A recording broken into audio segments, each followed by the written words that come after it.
ಬಾಗಲಕೋಟೆಯಲ್ಲಿ ಪಂಕ ಮಸೀದಿ ಗಲಾಟೆ ವಿವಾದ. ಗಣೇಶ ಮಂದಿರ ರಸ್ತೆಗೆ ಬ್ಯಾರಿಕೇಡ್ ಹಾಕಿ ಸೀಲ್ ಡೌನ್ ಮಾಡಿದ. ಮಸೀದಿ ರಸ್ತೆಯಲ್ಲೇ ಗಣೇಶ ದೇವಸ್ಥಾನ ಇದೆ. ಗಣೇಶ ಮಂದಿರಕ್ಕೆ ಹೋಗೋದಕ್ಕಾಗ್ತಾ ಇಲ್ಲ, ಯಾಕಂದ್ರೆ ಆ ರಸ್ತೆಗೆ ಬ್ಯಾರಿಕೇಡ್ ಹಾಕಿ ಸೀಲ್ ಡೌನ್ ಮಾಡಿದ್ದಾರೆ. ಬ್ಯಾರಿಕೇಡ್ ತೆಗೆದು ಗಣೇಶನ ದರ್ಶನಕ್ಕೆ ಅವಕಾಶ ಕೊಡಿ ಅಂತ ಗಲಾಟೆ ಆಯಿತು. ಪಂಕ ಮಸೀದಿ ರಸ್ತೆಗೆ ಹಾಕಲಾಗಿದ್ದಂತಹ ಬ್ಯಾರಿಕೇಡ್ ಅನ್ನ ತೆರವು ಮಾಡಲಾಯಿತು. ಅಲ್ಲಿಗೆ ಗಣೇಶ ಟೆಂಪಲ್ ವಿವಾದವನ್ನ ಪೊಲೀಸರು ತಿಳಿಗೊಳಿಸಿದರು. ಗಣೇಶ ದೇವಸ್ಥಾನಕ್ಕೆ ಹೋಗೋದಕ್ಕೆ ಆಗ್ತಾ ಇರಲಿಲ್ಲ, ಬ್ಯಾರಿಕೇಡ್ ಹಾಕಿ ಬ್ಲಾಕ್ ಮಾಡಿದ್ರು. ಕೊನೆಗೆ ಭಕ್ತರು ಬ್ಯಾರಿಕೇಡ್ ತೆಗೆದು ಗಣೇಶನ ದರ್ಶನಕ್ಕೆ ಅವಕಾಶ ಕೊಡಿ ಅಂತ ಗಲಾಟೆ ಮಾಡಿದ ನಂತರ ಪೊಲೀಸರು ಅನುವು ಮಾಡಿಕೊಟ್ಟಿದ್ದಾರೆ. ಮಸೀದಿ ಬಳಿ ಆದಂತಹ ಗಲಾಟೆ ನಂತರ ಇಡೀ ರೋಡ್ ಅನ್ನೇ ಪೊಲೀಸರು ಸೀಸ್ ಮಾಡಿದ್ರು. ಆ ರೋಡ್ನಲ್ಲಿ ಸಾರ್ವಜನಿಕರಿಗೆ ಪ್ರವೇಶವೇ ಇರಲಿಲ್ಲ. ಆದರೆ ಅದೇ ರಸ್ತೆಯಲ್ಲಿದ್ದಂತ ಗಣೇಶ ಮಂದಿರಕ್ಕೆ ಹೋಗೋದಕ್ಕೂ ಜನ ಪರದಾಡೋ ಹಾಗಾಯ್ತು. ಈಗ ಪೊಲೀಸರು ದೇವಸ್ಥಾನಕ್ಕೆ ಹೋಗೋದಕ್ಕೆ ದಾರಿ ಮಾಡಿಕೊಟ್ಟಿದ್ದಾರೆ. ಅಲ್ಲಿಗೆ ಗಣೇಶ ಟೆಂಪಲ್ ವಿವಾದವನ್ನ ತಿಳಿಗೊಳಿಸಿದ್ದಾರೆ. ಮೊನ್ನೆ ರಾತ್ರಿ ಬಾಗಲಕೋಟೆಯ ಪಂಕ ಮಸೀದಿಯ ಬಳಿ ಏನು ಗಲಾಟೆ ನಡೆಯಿತು, ಆ ಗಲಾಟೆಯ ಬಳಿಕ ಈ ಪಂಕ ಮಸೀದಿ ರಸ್ತೆಯನ್ನು ಸಂಪೂರ್ಣವಾಗಿ ಪೊಲೀಸರು ಸೀಲ್ ಡೌನ್ ಮಾಡಿದರು. ಇದೇ ವಿಚಾರ ಏನಂದರೆ ಬಹಳಷ್ಟು ವಿವಾದಕ್ಕೆ ಕಾರಣವಾಗಿತ್ತು. ನಿಮಗೆ ತೋರಿಸ್ತೀನಿ ನೋಡಿ ಒಂದ್ಸಾರಿ.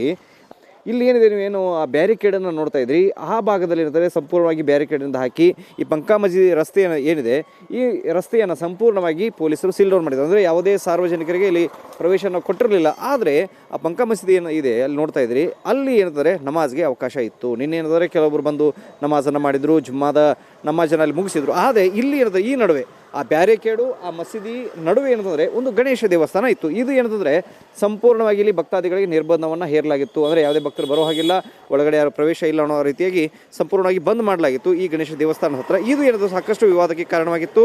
ನಿನ್ನೆ ಇಡೀ ದಿನ ಇಲ್ಲಿ ಸ್ಥಳೀಯರು ಕೆಲವೊಂದಿಷ್ಟು ಹಿಂದೂ ಕಾರ್ಯಕರ್ತರು ಏನಂತಂದರೆ ನಮ್ಮನೆ ಒಳಗಡೆ ಬಿಡ್ರಿ, ಇದೇನು ಬ್ಯಾರಿಕೇಡ್ಗಳಿದಾವೆ, ಆ ಬ್ಯಾರಿಕೇಡ್ಗಳನ್ನ ತೆಗೀರಿ ಅಂತ ಗಲಾಟೆ ಮಾಡ್ತಾರೆ. ಅಲ್ಲಿ ನೋಡಿ, ಆ ಜಾಗದಲ್ಲಿ ಏನು ಬ್ಯಾರಿಕೇಡ್ ಇತ್ತು ಅದನ್ನು ತೆಗೀರಿ ಅಂಥೇಳಿ ನಿನ್ನೆ ಇಡೀ ದಿನ ಏನಂತಂದರೆ ಗಲಾಟೆಯನ್ನು ಮಾಡಿದರು. ಈಗ ಆ ವಿವಾದಕ್ಕೆ ಅದೊಂದು ರೀತಿಯಲ್ಲಿ ವಿವಾದವಾಗಿ ಸೃಷ್ಟಿ ಆಗ್ತದೆ. ಕಾರಣ ಏನಂತ ಹೇಳಿದರೆ ಅಲ್ಲಿ ಮಸೀದಿಯಲ್ಲಿ ಒಳಗಡೆ ಹೋಗಿ ನಮಾಜ್ ಬೀಳೋಕ್ಕೆ ಅವಕಾಶ ಇತ್ತು, ಆದರೆ ಇಲ್ಲಿ ನಮಗೆ ಗಣೇಶನ ದರ್ಶನಕ್ಕೆ ಅವಕಾಶ ಇಲ್ಲ ಅಂಥೇಳಿ ಏನಂದರೆ ವಿವಾದವನ್ನು ಸೃಷ್ಟಿ ಮಾಡಲಾಗ್ತಾ ಇತ್ತು. ಆದರೆ ಈಗ ಏನಂದರೆ ಆ ವಿವಾದಕ್ಕೂ ಕೂಡ ಇಲ್ಲಿ ಪೊಲೀಸರು ತೆರೆ ಎಳೆದಿದ್ದಾರೆ.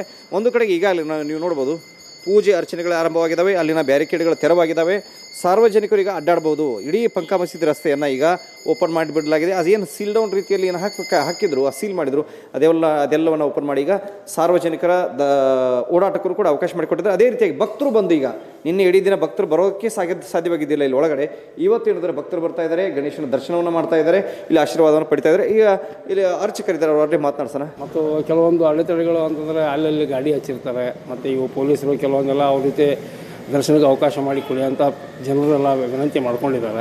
ಅದೇ ಪ್ರಕಾರ ದಿನನಿತ್ಯದ ಹಾಗೆ ಭಕ್ತರು ಪ್ರತಿನಿತ್ಯ ಬಂದು ಗಣೇಶ ದರ್ಶನವನ್ನು ಮಾಡಿಕೊಂಡು ನಿನ್ನೆ ಇಡೀ ದಿನ ಗಣೇಶ ದರ್ಶನ ಮಾಡೋಕ್ಕಾಗಿದ್ದಿಲ್ಲ.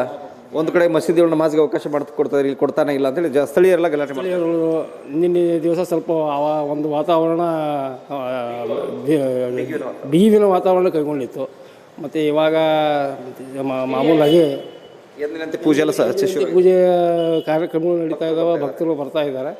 ಇದು ಎಲ್ಲರಿಗೂ ಸಹಕಾರವಾಗಲಿ, ಗಣೇಶನ ಅನುಗ್ರಹ ಎಲ್ಲರಿಗೂ ಆಗಲಿ, ಮತ್ತು ಯಥಾಸ್ಥಿತಿಗೆ ಮರಳಲಿ ಅಂತ ಒಂದು ಭಕ್ತರ ಪರವಾಗಿ ನಾವು ಕೂಡ ಕೇಳ್ತಾ ಇದ್ದೀವಿ, ಯಥಾಸ್ಥಿತಿ ಮರಳಬೇಕು ಅನ್ನುವಂಥದ್ದು. ಆದರೂ ಸಹ ಈವರೆಗೂ ಬಾಗಲಕೋಟೆ ನಗರದಲ್ಲಿ ಬೂದಿ ಮುಚ್ಚಿದ ಕೆಂಡತೆ ಪರಿಸ್ಥಿತಿ ಇರುವಂಥದ್ದು. ಬಾಗಲಕೋಟೆಯಿಂದ ಕೇಳಪ್ಪ ಜೊತೆಗೆ ಷಡಕ್ಷರಿ ಏಷ್ಯಾನೆಟ್ ಸುವರ್ಣ ನ್ಯೂಸ್.